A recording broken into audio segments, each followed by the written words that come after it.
घोषणा द्यायच्या बंद केल्या नाहीत तर भाषण कशी करणार? महायुतीचा प्रॅक्टिस करून करून म्हणायचं आहे महायुतीचा। आज परळी विधानसभेचे प्रचाराच्या निमित्ताने भारतीय जनता पार्टी, राष्ट्रवादी काँग्रेस, शिवसेना आणि सर्व मित्र पक्षांचे अधिकृत उमेदवार हे धनुभाऊ यांच्या या सभेच्या निमित्ताने या सभेला उपस्थित आपल्या सर्वांच्या लाडक्या, सर्वांच्या म्हणजे महाराष्ट्रात जी योजना आता सुरू आहे लाडकी बहीण, ती योजना एकीकडे आणि संपूर्ण महाराष्ट्राची असणारी लाडकी बहीण आपली सगळ्यांची पंकजाताई, ज्यांच्या प्रचाराच्या निमित्ताने हा कार्यक्रम होतोय, ते स्वतः उमेदवार आणि उद्याचे पुन्हा भावी आमदार धनुभाऊ। मी आपल्या सगळ्यांना एवढीच विनंती करणार आहे की उद्याच्या 20 तारखेला मतदान आहे। आपण सर्वांनी धनुभाऊच्या नावाचं 1 नंबरचं बटन दाबून त्यांना 1 नंबरच्या मताधिक्याने विजयी करा, एवढीच विनंती तुम्हाला या निमित्ताने करणार आहे। उशीर होतोय, आपल्याला त्या दोघांचं भाषण ऐकायचं, त्यामुळे जास्त न बोलता मी आपल्या सगळ्यांना आपले मतदान रूपी आशीर्वाद धनुभाऊच्या पाठीशी उभे करा एवढीच विनंती करते आणि थांबते। धन्यवाद। जय हिंद, जय महाराष्ट्र।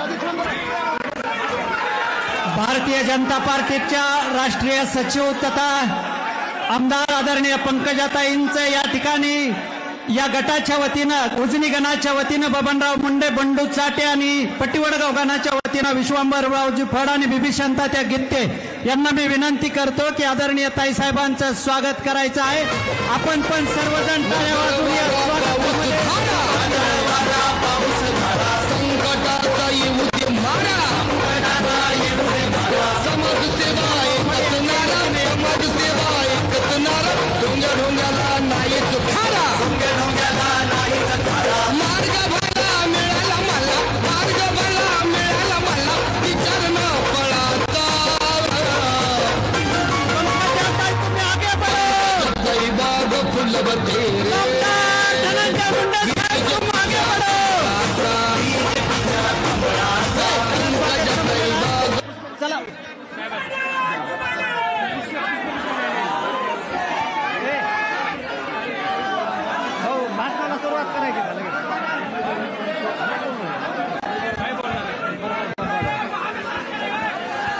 या उजनीच्या ऐतिहासिक मैदानावर गुलाल उधळला की आदरणीय नामदार धनंजयजी मुंडे साहेबांचा विजय कोणीच रोखू शकत नाही।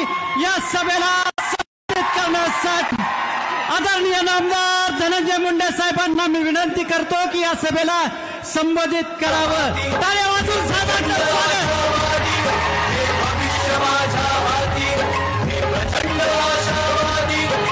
राष्ट्रवादी, राष्ट्रवादी, मी महाराष्ट्रवादी।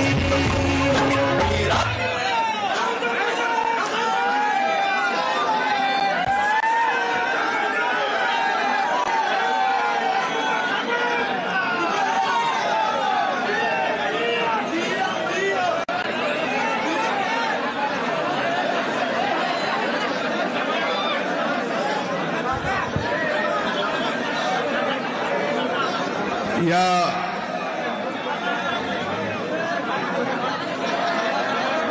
आपल्याला सभा करायची तर फक्त घोषणा द्यायच्या।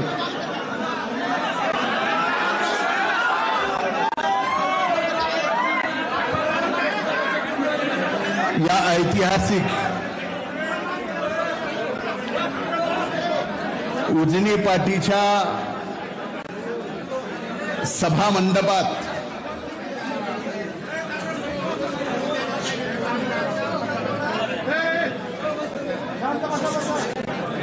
परळी वैद्यनाथ मतदारसंघाच्या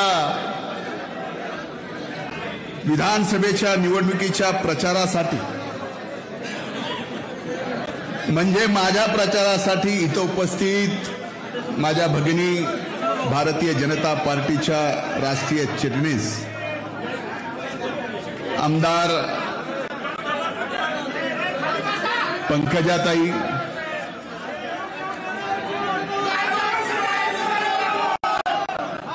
उपस्थित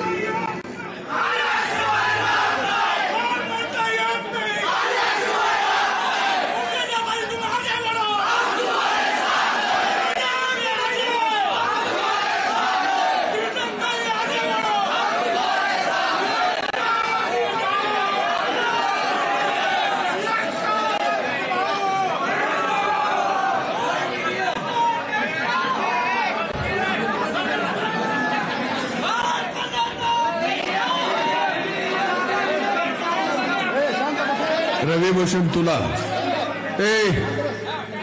5 मिनिट झालं मी तुमचं ऐकतोय, जा शांतपणा करू नका.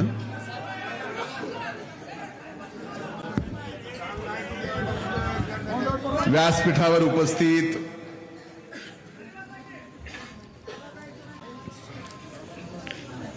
भारतीय जनता पार्टी, राष्ट्रवादी काँग्रेस पक्ष, शिवसेना महायुतीचे सर्व सन्माननीय या तिन्ही जिल्हा परिषद गटातील नेते, इथं उपस्थित माता भगिनी, वडीलधारी मंडळी, प्रचंड उत्साहात असणाऱ्या माझ्या तरुण भावांनो आणि पत्रकार मित्रांनो,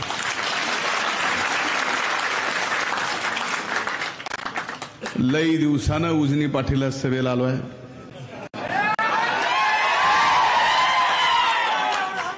आलोय तो एकटा नाही.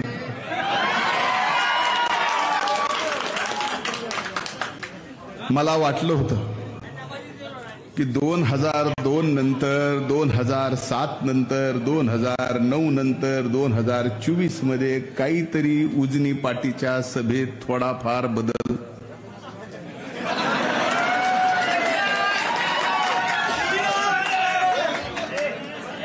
दुनिया बदलल, पण उजनी पाटीच्या सभेचा माहोल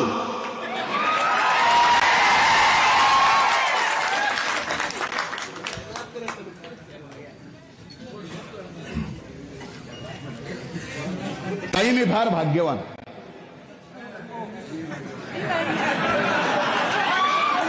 मी भाग्यवान काय सांगतो, एखादा एक स्वर्गीय मुंडे साहेबांच्या पहिल्या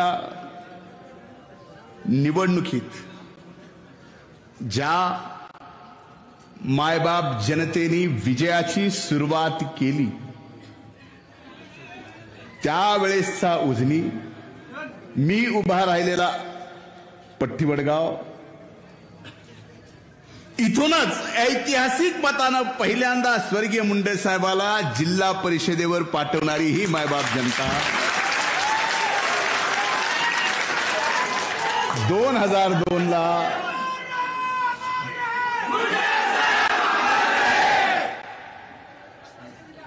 स्वर्गीय मुंडे साहेबांनंतर तुमच्या आशीर्वादानं माझी सुद्धा विजयाची निवडणुकीची सुरुवात इथूनच झाली.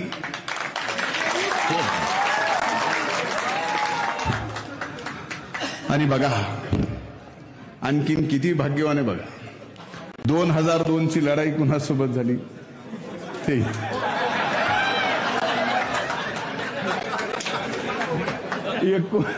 14-19 ची लढाई झाली. म्हणजे देवाचे एवढे उपकार आहेत, तुमच्या सगळ्यांचे एवढे उपकार आहेत की एवढ्या सगळ्या प्रारब्धातून सुद्धा हे चित्र इथं निर्माण होऊ शकतं. याच्या पलीकडे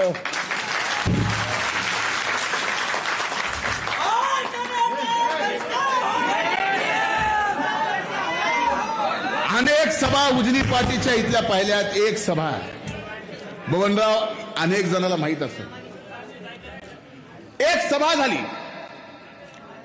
स्वर्गीय मुंडे साहेबांच्या निवडणुकीची सभा होती. साहेबांना उशीर झाला. सभा तर करायची. पोलीस म्हणले केस होईल, सभा करायची करा. मी म्हणलं केस करायची तर करा, केस झाली यांच्यावर माझ्यावर, पण सभा केलीच. 11:30 11:30. या आठवणी इथं आल्यानंतर माझ्या ज्या पद्धतीने जागा होत्या त्या पद्धतीने मला बाकी कुठलाही विषय विकासाचा बाकी सगळ्या गोष्टीचा बोलायचा नाही. बोलायचा तो फक्त तुमच्या आणि स्वर्गीय मुंडे साहेबांपासून या कुटुंबाच्या आपल्या सगळ्यांच्या संबंधावर.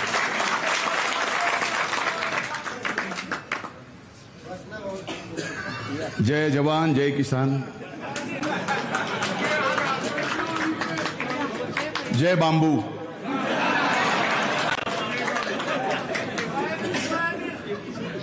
एवढीच कमी होती ती सुद्धा आज पूर्ण केली.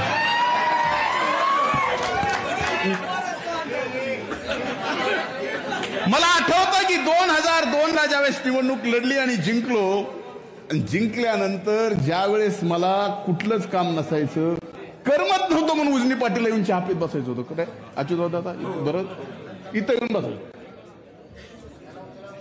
म्हणजे तुम्ही एकदा जीव लावला की तुमच्या जीव कसा अडकतो हे सांगायचा प्रयत्न करतोय, बाकी काय.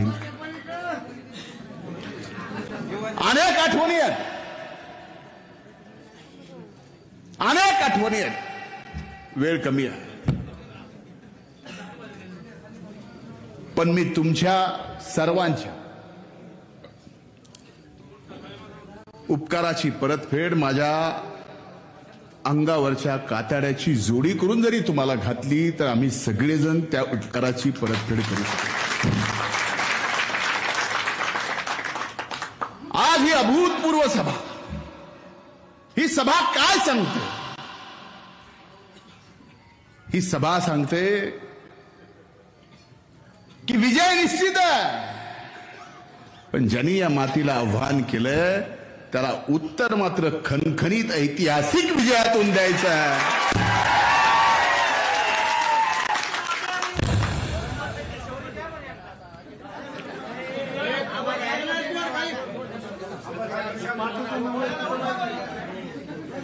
त्याला कुणीच उठवू शकत नाही.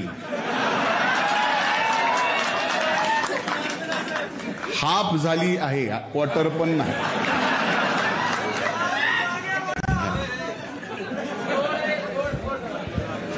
माझी एकच विनंती आहे, आजपर्यंत ज्या वेळेस इथून आपल्या सगळ्यांनी निवडणूक डोक्यावर घेतली त्यावेळेस आपण सगळ्यांनी इतिहास निर्माण केलेला आहे 1978 पासून आणि तोच इतिहास 2024 ला ज्यांनी ज्यांनी आपल्याला आव्हान केलंय, आपलं अस्तित्व संपवायचा प्रयत्न करतायत, या सगळ्यांना आपल्याला याच मातीतून ऐतिहासिक उत्तर द्यायचंय. देणार? इथं जसं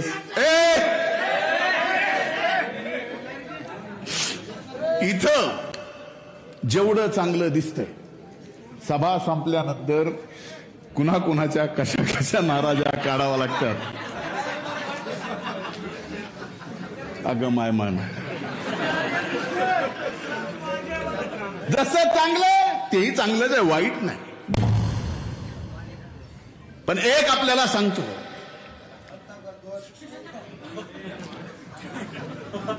जसा मी तुमच्या सेवेत आलोय 2002 ला,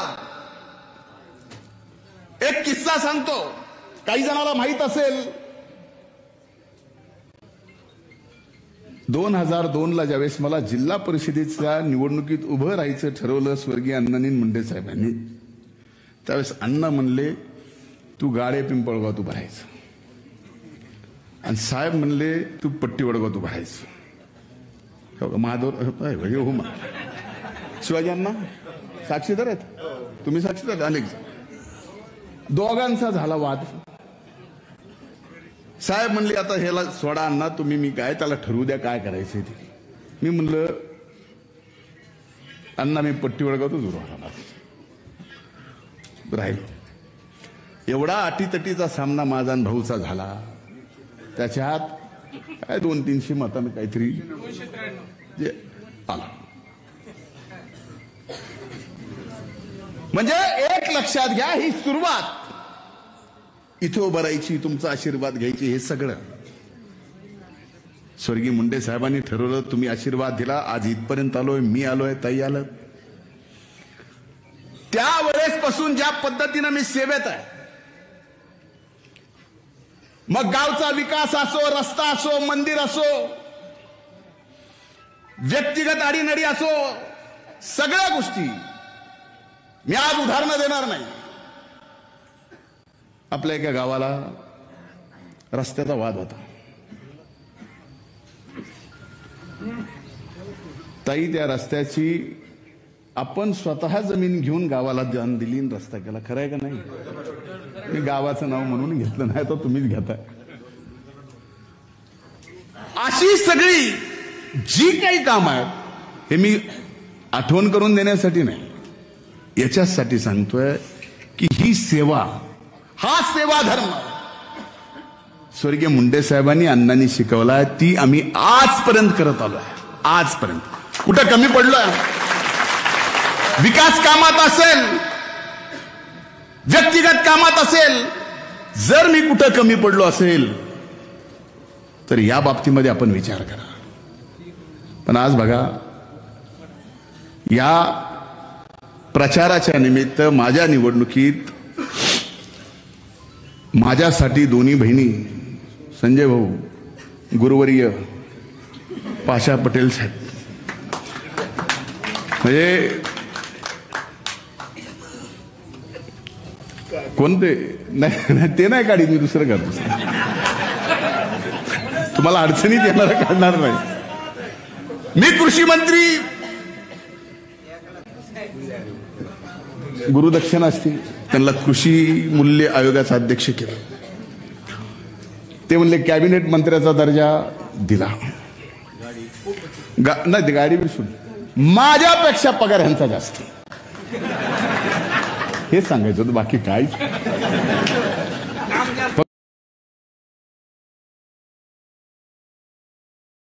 आपल्याला माहिती आहे, पण त्या सगळ्याला आपण सर्व जाती धर्मातल्या लोकांनी एकत्र येऊन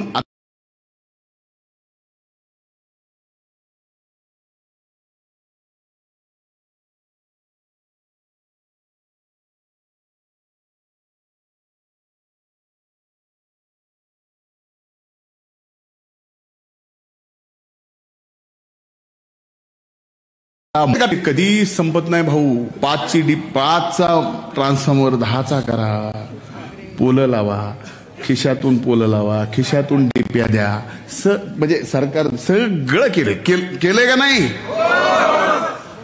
पण डीपी लावली, चालू झाली, लोड वाढला की जळणार का नाही, जळाली की द्यावा लागणार का नाही, ही प्रक्रिया आहे. कायमस्वरूपी ही अडचण दूर होणार आहे.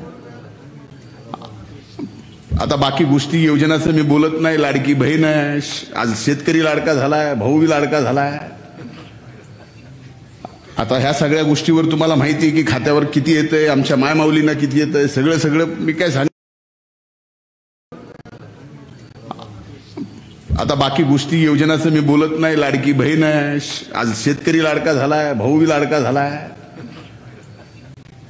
आता ह्या सगळ्या गोष्टीवर तुम्हाला माहिती आहे की खात्यावर किती येतंय, आमच्या मायमाऊलींना किती येतंय, सगळं मी काय सांगणार नाही.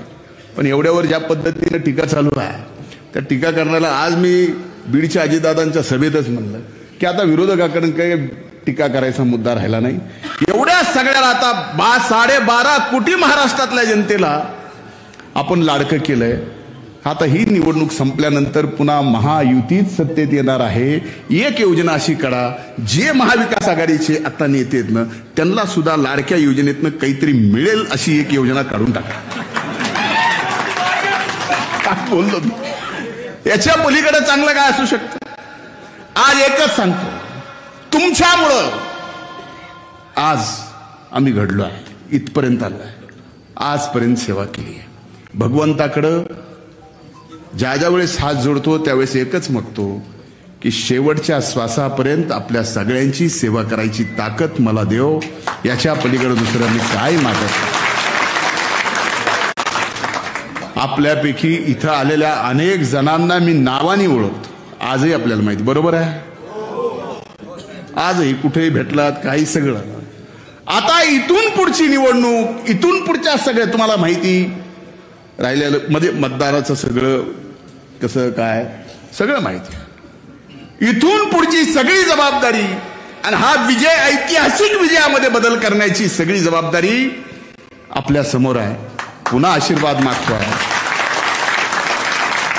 मी कुठेही तुमच्या सेवेत आम्ही कमी पडणार नाहीत हा प्रामाणिक शब्द देतो.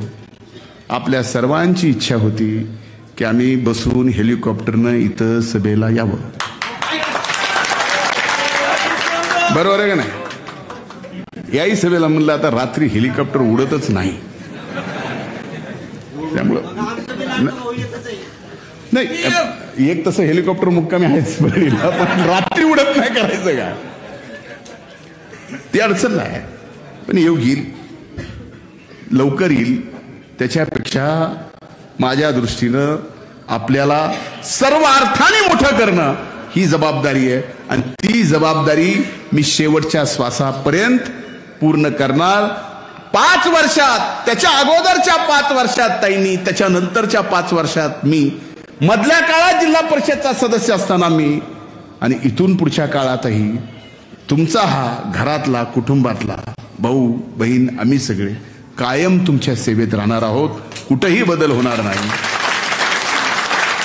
20 तारखेला मशीनवर 1 नंबरवर धनंजय पंडितराव मुंडे घड्याळ पाड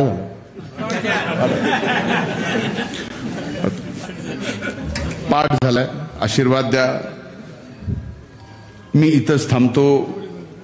सविस्तर आता मी ताईंना विनंती करतो की आपण या ऐतिहासिक उजिनी पाटील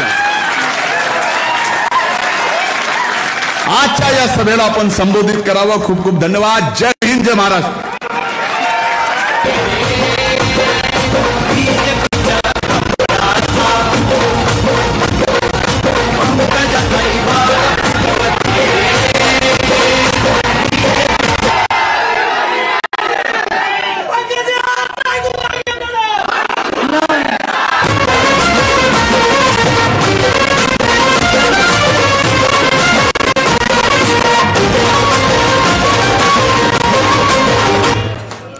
लाव याच्यासाठी म्हणले की तुम्ही शांत बसा थोडा वेळ.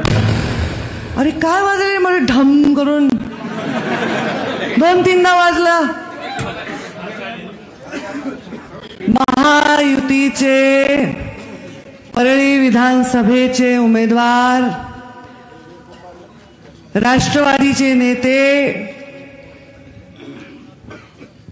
पाशा पटेलांना ज्या खात्यात सदैव काम असतं, असं नाही की दुसऱ्या खात्यात नसतं, पण ज्या खात्यात पाशा पटेलांचा फार रस आहे त्या कृषी खात्याचे मंत्री, आमच्या बीड जिल्ह्याचे पालकमंत्री आणि आत्ताचे आमचे महायुतीचे उमेदवार, माझे भाऊ, ज्याला जे घ्यायचं ते घ्या, धनंजयजी मुंडे मंचावर उपस्थित.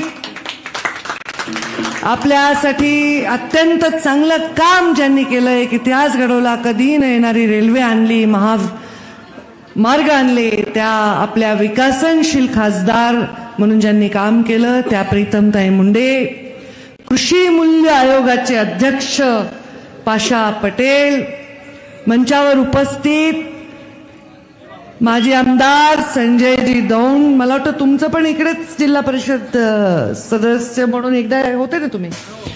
मंचावर उपस्थित. आता खरं तर एवढी मोठी यादी आहे, मी सगळ्यांचे नाव घेतले तर 10 वाजतील. तर हे धनुभाऊ सर्व मान्यवर म्हणू का, मला सन्माननीय व्यासपीठ आणि मंचावर समोर एवढी गच गर्दी भरलेली आहे. समोर उपस्थित सर्व वडीलधारी मंडळी, प्रत्येक गाण्यावर डोलणारे आणि घोषणा देणारे माझे युवा बांधव आणि या सभेला आवर्जून आलेल्या या गोंधळामध्ये एकदम शांतपणे बसलेल्या माझ्या मायमाऊल्यांनो, सर्वप्रथम मी आपल्या सर्वांना विनंती करते की येणाऱ्या 20 तारखेला मतदान आहे आणि त्या दिवशी आपण माझ्या भावाला धनुभाऊला मोठ्या मताने विजयी करावं, मतारूपी आशीर्वाद त्यांना द्यावे. आणि हेच रेकॉर्ड मी पण खूप वर्ष झाले वाचवायला. धनुभाऊ, तुम्ही पहिल्यांदा जिल्हा परिषद लढले तेव्हा पण तुमची स्टार प्रचारक होते. तेव्हा मी पंडित अण्णांचं गाडेपिंपळगावमध्ये आणि तुमचं पट्टी वडगावमध्ये मी स्वतः प्रचाराला गावी फिरले होते. आता तुम्ही ज्यांच्या विरुद्ध लढले ते तुमच्या बाजूलाच बसले. टफ फाईट होते. तुम्ही टफ फाईट दिले, बरं झालं आता बाजूबाजूला बसले, मला जीवाला बरं वाटलंय. आता दोघं मिळून इकडे बसलेत, आम्ही मिळून बसलोय. आता विजय कोण रोखू शकतो? कोणीही या विजयाला रोखू शकणार नाही, आम्हाला विश्वास. या उजनी पाटीची ही सभा ही आपली सभा नाही, हा ऐतिहासिक क्षण नाही, ही आपली परंपरा आहे. परंपरा मुंडे साहेबांच्या प्रत्येक निवडणुकीला उजनी पाटीला सभा होत आलेली आहे. 2009ला माझ्या निवडणुकीसाठी धनुभाऊ, मी आणि मुंडे साहेबांनी सभा घेतली. मुंडे साहेबांच्या 2004च्या निवडणुकीला मला आठवते उशीर झाला तरीही ते आपण सभा घेतली, तेव्हाही मी प्रचाराला होते. आणि आता 2009 नंतर 15 वर्षांनंतर धनुभाऊ उमेदवार आहेत आणि त्यांच्यासाठी मी सभा घेते, प्रीतमताई सभा घेते. त्यामधल्या 15 वर्षाचा काळ खरं तर 14 वर्षाचा. 14 वर्ष काय असतो? वनवास. तुमचं काही वनवास झालं नाही, तुमचं काही अडलं नाही. कोणीतरी यायचं, ते धनुभाऊच्या कार्यकर्त्यांनी पोलीस स्टेशनला फोन केला की लगेच ताई त्या माणसाने तिकडे काम अडवले, लगेच सिव्हिल आपल्या एक्झिक्युटिव्ह इंजिनियरला फोन करा. काय आपलं अडलं नाही, आपलं चांगलं चाललं, पण आम्हाला कंटाळा आला. आता तेच लढाई, तेच आम्ही पैलवान 2 सेम, एक तर त्याला मी हरवायले, मी त्यांना हरवायले, बस झालं. आता बहीण आणि भाऊ माया सारखीच असते, पण स्त्रीला देण्याचे सहजच उपजत हे असतं. आम्ही दोघं बसलो, विषय झाला, जाऊ दे आता हे झालं गेलं मिटलं. योगायोगाने आमची युती झाली आमच्या पक्षांची. आणि त्याच्यानंतर माझ्या नेत्यांनी म्हणजे प्रधानमंत्री नरेंद्र मोदींनी माझं तिकीटच जाहीर केलं लोकसभेचं.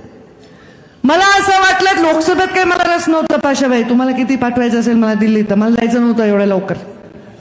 मला वाटलं अरे बापरे आपल्या लोकसभा, पण आता प्रधानमंत्र्यांचा मान ठेवायचा म्हणून लढले. कशी लढले? वाघासारखी. आता वाघिणीचा वाघच झालं का? चांगली लढले का? एवढी लढले. मला आता सगळे कानामध्ये सांगत होते की ताई तुमच्या आम्हाला निवडणुकीचा करता काढायचा आहे, आम्हाला भरपूर मताने विजय मिळवायचा आहे. पण माझं म्हणणे निवडणुकीचा करता काढायचा आहे एवढा तर विषय आहेच, पण जे काम केले ते कामाबद्दल शाबासकी म्हणून देखील आपण सर्वांनी मतदान देण्याची गरज. खूप कष्ट सहन करावे लागले या राजकारणामध्ये. कसं एक स्त्रीने राजकारण सोपं नाही. स्त्रीला फार पुढे पुढे करता येत नाही, समोर सगळ्यांसमोर झुकता येत नाही. काम झाल्यानंतर आता काय पुरुषांचं कसं असतं, यांचं काम झाल्यावर बसतात गप्पा मारत, मीटिंग झाल्यावर रेंगाळतात. आमचं कसं असतं, मीटिंग झाली की निघालो, सागर बंगल्यावर मीटिंग आहे, मीटिंग संपली की दुसऱ्या मिनिटाला मी गाडी. आणि मी नंतर कधी बघते लोक 2-3 वाजेपर्यंत, जोपर्यंत नेते झोपायला जात नाही थांबतात. माझे बंगल्यावर तसंच असतं. पण मला एक्स्ट्रीमवरून राजकारण करताना त्या मर्यादेच्या सगळ्या चौकटी पार पाडून मी राजकारण केलं. माझ्या बाबांनी सांगितलं की मला एका सभेत सांगितलं अंबेजोगाईला, मला माहिती आहे पाशा पटेल होते तेव्हा, मुंडे साहेबांच्या लोकसभेच्या कार्यक्रमात त्यांनी अंबेजोगाईचे एक सभागृह आहे ना, ते यशवंतराव चव्हाण सभागृह, मुकुंदराज सभागृह, सॉरी चुकून ते, त्याच्यात मुंडे साहेबांनी भाषण केलं. समोरच्या माणसाला म्हणले, अरे उठ, तुझ्याकडे किती जमीन आहे? तो मला, माझ्याकडे 1.5 एकर रान आहे. त्या म्हणल्या 1.5 एकर रान आहे, तुला किती लेकरं आहेत? तो मला 4 मुली आहे, 5वा मुलगा आहे. ते म्हणले, तुला खायला नाही, 4 मुली 5वा मुलगा कशामुळे तुला? तो म्हणला, साहेब माझ्या चितेला अग्नी द्यायला मुलगा पाहिजे. मी या हाताने माझ्या बापाच्या चितेला अग्नी दिलेले आहे. खूप लोकांनी टीका केली. काही असतात ना विचारवंत, अरे मुलीने हे कसं केलं. पण हा गार्गी आणि मैत्रेयीचा देश आहे. तुम्हाला माहितीत का नाही मला माहित नाही, पण या देशामध्ये स्त्रीला कोणतंही काम बंदी नव्हती. हे नंतरच्या काळामध्ये झालेलं. पण माझ्या वडिलांनी मला जसं वाढवलं, त्यांनी मला कधीही जाणवू दिलं नाही की मी एक स्त्री आहे. आणि म्हणून जेव्हा मी राजकारणामध्ये उभी राहत होते, मला अनेक वेळा असं वाटलं की इथं खरं बोलायला संघर्ष आहे. इथे प्रत्येक गोष्टीला हो म्हणणं चुकीचं आहे. अशा वेळी लोक म्हणतात, आता पहिले मला लोक म्हणायचे, अहो ताई ओबामाला साहेब फोन लावायचे. मी म्हणलं लावीन ना, पण पहिल्या काळात फोनच कुठे होते सांगा ना. पहिल्या काळात तो काळा फोन होता, गोल फिरवायचा, गर गर गर, बरोबर आहे. आम्ही ऑपरेटरला सांगायचो, अरे मुंडे साहेब कुठे शोधून द्या. मग ते शोधायचे, अरे साहेब इकडे बोलले होते, अमरावतीवरून बोलले होते. असे फोन होते, फोनच नव्हते लोकांकडे. आता लोकांकडे फोन आले, लोकांकडचा संयम एवढा राहिला नाही. आता फोन करते, झालं का पाशा पटेलांशी बोलणं, मी पाशा पटेलला बोललं का नाही, पुन्हा चेक करते ताईचा फोन आलता का नाही. त्यामुळे आता फोन करणं, थापा मारणं हे नाही चाललं. आणि काम प्रत्यक्षात करणं, हा सूर्य आणि हा जयद्रथ असा विकास करण्याची गरज होती. प्रधानमंत्री नरेंद्र मोदींनी असा विकास करून दाखवला. आणि तुमच्या लेकीने पालकमंत्री म्हणून मी काम केलं. आणि आता धनुभाऊ स्वतः पालकमंत्री म्हणून काम करतात. रात्री झोपायचं वेळ नाही, जेवायची वेळ नाही, धाब्यावर बसून हे पोरं फोन करते. 4 लोक एका मोटरसायकलवर जाते, त्या पोलीस स्टेशनला पोलिसालाही बंद धरते. अरे आमच्या ताई आहेत, आमचे धनुभाऊ आहेत. हे लाड आम्ही तुमचे केले, हे प्रेम आम्ही तुमच्यावर केलं. पण लाड आणि प्रेमावर संस्कार करण्यात सुद्धा 10 वर्ष काही माझ्याकडून तुम्हाला धाक लावायचा प्रयत्न झाला असेल, पण तुमच्या वाईटासाठी मी कधीच काही केलं नाही. कारण एखादा लोहार जेव्हा छन्नी त्या हातोड्याने मारतो, तर आकार देण्यासाठी त्याला मारावं लागतं, त्याला गरम करावं लागतं त्या गोष्टीला. एखाद्या मूर्तीला आकार द्यायचा आहे तर दगडाच्या, तर तिला हातोड्याने घाव सहन केल्याशिवाय मूर्ती आकार घेत नाही. मग श्रीकृष्णाची असो, महादेवाची असो, देवाची असो, देवीची असो. त्यामुळे मला असं वाटलं की हे मतदारसंघ माझं लेकरू आहे आणि ह्याच्यावर आपण संस्कारही केले पाहिजे आणि कामही केलं पाहिजे. पाशाबाई, तुमचं स्वप्न पूर्ण झालं, धनुभाऊनीच केलं, शेवटी मुंडेनीच केलं. पण त्यांच्या पक्षात त्यांना पूर्णतः ते अधिकार दिलेत. मी जर प्रयत्न नाही केले तर माझ्या ऐश्वर्याला, माझ्या बापाला माहिती. पण मला आनंद आहे तुम्ही जिथे बसलात. चांगलं बांबूचं काम चांगलं आहे, करा. आमच्याकडे बांबू लावायची आता आवश्यकता भासणार नाही, कारण गुड न्यूज देते. बरं लाव बाबा बांबू, मला काय राग आला का टप करून करायला. बांबू तुम्हाला एवढं लावा तिकडे लातूरमध्ये, आणि इथेही लावा जमलं तर, जिथे आमचा डोंगराळ भाग आहे, जिथे पाणी नाही. पण एक गुड न्यूज देते तुम्हाला, माझ्या भावासाठी खास गिफ्ट आहे. कारण मी उद्या रोलर पूजन करत आहे वैद्यनाथ सहकारी कारखान्यात. मला एवढा त्रास, माझा चांगला चालता बोलता कारखाना बंद पडला. मी OTS साठी 10 वेळा बँकेच्या चक्रा मारल्या. मी केंद्र शासनाची, राज्य शासनाच्या मदतीसाठी सगळ्या कारखान्यांना घेऊन गेले. नेमकं माझाच कारखाना राहिला. माझ्या कारखान्या, जिल्ह्यामध्ये कारखान्यांना पैसे मिळाले, आपल्या आंबा कारखान्याला मिळाला, जयभवानी कारखान्याला, माझंच राहिलं. पण मी आता राहिलं तर राहिलं, आपण असंच करू. आता ते कारखाना DRT मध्ये गेले, जप्ती आणली, कुलूप लावलं. पण आता तुम्हाला सगळ्यांना हात जोडून सांगते, काहीतरी त्याच नियमाने, त्याच क्रमाने एक चांगला माणूस भेटला. कारखाना चालवायची तयारी त्यांनी दाखवली. मी एवढंच म्हणलं, या कारखान्यामध्ये सगळ्यांचा ऊस नेऊन या भागामधला तो कारखान्याचा दुराडा चालू करा. हे एक वचन परळी मतदारसंघाला माझं होतं. त्या वचनामधून माझ्या आईलाही मी दिलं होतं. मला नेहमी म्हणायची माझी आई, त्या कारखान्यातून दूर निघतो तर बाबा जिवंत असल्यासारखं वाटतं. तेही मी शब्द आज पूर्ण करत आहे. आणि त्यामुळे कोणी जर म्हणलं की ऊसाचा विषय, तर तुम्ही चिंता करायची गरज नाही. आता या कारखान्याला परत ते सोन्याचे दिवस आल्याशिवाय राहणार नाही. कारण इकडे नुसते तुमचेच नाही, इकडे बाजूचे पट्ट्यातले लोक आलेत म्हणून मी सांगायले. त्यामुळे येणाऱ्या सीझनमध्ये ऊस लावायला हरकत नाही. पुन्हा धनुभाऊ पण मुंगीचा कारखाना चालू करणार, मग काही गरजच नाही. मग तुम्हाला उरली जागा तर बांबू लावा, नाहीतर आम्ही ऊस लावतो. ऊस आहे बांबूच आहे ना. काय परवडते ते लावा, आमचं काही म्हणणं नाही. पण एक कर्ज होतं माझ्या हृदयावर, मी केलेलं नव्हतं, साहेबांच्या काळातलंच होतं. पण खूप अडचणी झाल्या, दुष्काळ आला, मदत पाहिजे तिथे झाली नाही, संघर्षाला सामोरं झाले. एवढं मोठं बॉयलर फुटलं, 11 लोक जागच्या जागी ठार झाले, 7 लोक गंभीर जखमी झाले. त्या दिवशी मी तिथे पोहोचणार होते, पण माझं फ्लाईट डिले झालं आणि मला कॅन्सल करावं लागलं. मी वाचले, नाही तर मी तिथं बॉयलरच्या तिथं असते. पण बघा, धनंजय नेहमी हा शब्द वापरतो, माझा भाऊ प्रारब्ध. या प्रारब्धात काय होतं मला माहित नाही, माझ्या बापाच्या मनात काय होतं माहित नव्हतं. त्यांनी मला आमदारकीची निवडणूक अचानक लढायला लावली, पण धनंजय आणि मला दोघांनाही आमदार केलं आणि त्यांना ते करू शकले. पण कसं आहे, आता हे माणसात माणसं राहू देत नाहीत लोक. जे झालं ते दुःख झालं, वेदना झाल्या, पण आता परत आम्ही दोघंही आमदार होणार आहे. ते होणार आहे, मी तर झालेच. तुम्ही खासदार करायला गेला, मी आमदारच झाले. कारण यांची इच्छा नाही मी दिल्लीला जायची, यांची इच्छा इथंच राहायची महाराष्ट्रात. त्यामुळे मी इथं राहिले. किती मोठी झाली असते, काही झाले असते, पण नाही. ताई लांब गेले असते ना, ताई लांब. आमचं काय दिल्लीत काम आहे, आम्हाला ताई मुंबईत पाहिजे, आम्हाला ताई इथे पाहिजे. तर मी आहे. तुम्हाला येणाऱ्या 20 तारखेला एका बटनाला दाबून 2 आमदार आहेत तुमच्याकडे. कुणाला असं, हे नेहमीच आहे तुमचं भाग्य. मागच्या वेळी पण 2 झाले ते संजय भाऊ तुमच्या निमित्ताने, बरोबर आहे की नाही? आताही 2 झाले. त्यामुळे तुम्हाला सर्वांना या 25 वर्षाच्या काळाचा विचार करायचा आहे. त्या काळाचा विचार करायचा आहे. तो तरुण जेव्हा वाटलंही नव्हते की भाजप नावाचा पक्ष जन्माला येईल, भाजप नावाच्या पक्षाची कधी सत्ता येईल, तो तरुण गोपीनाथ मुंडे नावाचा या पट्टी वडगावमध्ये पहिल्यांदा निवडणूक लढला. माझा पिता, तुमचा नेता, माझे बाबा त्या लढले. त्याच्यानंतर धनुभाऊला त्याच मतदारसंघात लढायची संधी मिळाली. ज्या विधानसभा मतदारसंघात मुंडे साहेब लढले, त्या विधानसभा मतदारसंघात थोडा बदल झाला, ते परळी झालं रेणापूरचं, त्याच्यामध्ये मला लढायची संधी मिळाली. ज्या लोकसभेवर मुंडे साहेब लढले, त्या लोकसभेवर प्रीतमताईंना लढायची संधी दुर्दैवाच्या कारणाने मिळाली. पण त्यांनी त्यांचं सोनं करून दाखवलं. आम्ही पदावर विराजमान होण्यासाठी राजकारणात असतो, तर मी प्रीतमताईला कुठेतरी आता तिकीट देऊन तिथं निवडणूक लढत बसले असते. पण मी म्हणलं मला आता मोडकं मुसळवायचंय, फ्री पाहिजे मला, इकडे जा तिकडे जा, लोकांना निवडून आणायचंय.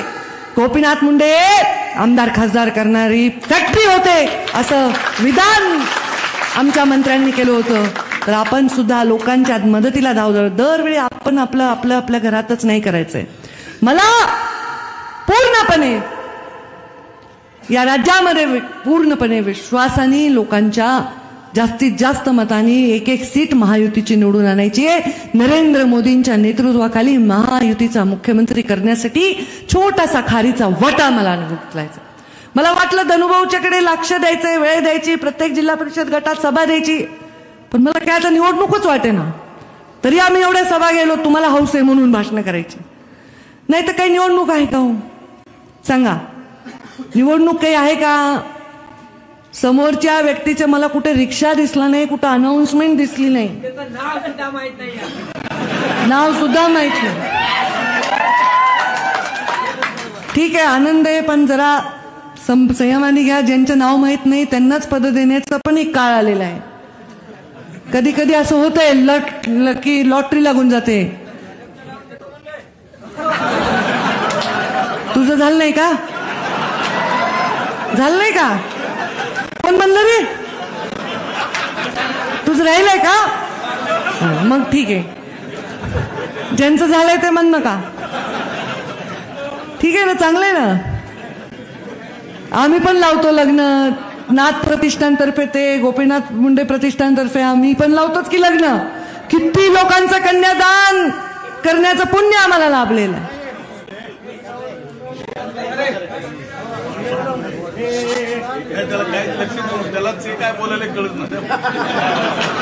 नाही, त्यांना कळत नाही तर स्वतः काय बोलायलेत, पण मी असं दाखवलं की अरे वा, अच्छा अच्छा, वा,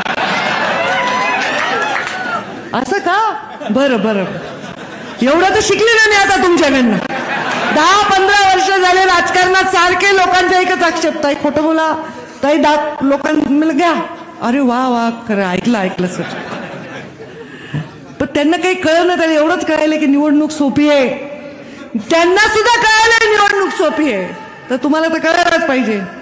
आता मी बुलढाण्यावरून आले, आता उद्या नाशिकला चालले, पुण्यावरून आले.